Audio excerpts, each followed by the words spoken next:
Question 8, trig question. Starts by just saying, well, just look at this graph here and try and think, what's this coordinate? The coordinate's clearly the minimum there, isn't it? And you can see that this graph is a 5 in front of it, so it's been stretched times by 5. So normally the cos graph would be between 1 and -1. If we've times it, it's now going up and down between 5 and -5. So the y coordinate of this minimum is going to be -5. Now you can also see from this bit here that it's been translated 30 to the right. Normally the minimum's down there at 180. Add the 30, makes 210. Now I like this trig solving question here because it's something we didn't used to do on the old syllabus. But we've got a cos of x minus 30 here, and you've got a formula book that tells you how to break up the cos. It's cos cos, and then it's plus sine sine.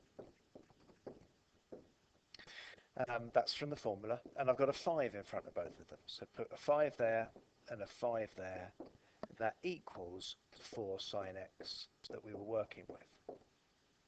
You can rearrange the sides first, or what I'm going to do is actually divide everything by cos x now. Divide this one by cos x, I just left with the 5 cos 30, and tapping that in the calculator gives me 5 root 3 over 2. If I divide this one by cos, sine divided by cos is giving me a tan, and 5 sine 30 is 2.5. And that equals 4, and I've got sine x divided by this cos x again, is a tan x. And so what I'm going to get is, I'll take the 2.5 from both sides and divide. It's going to give me that tan x is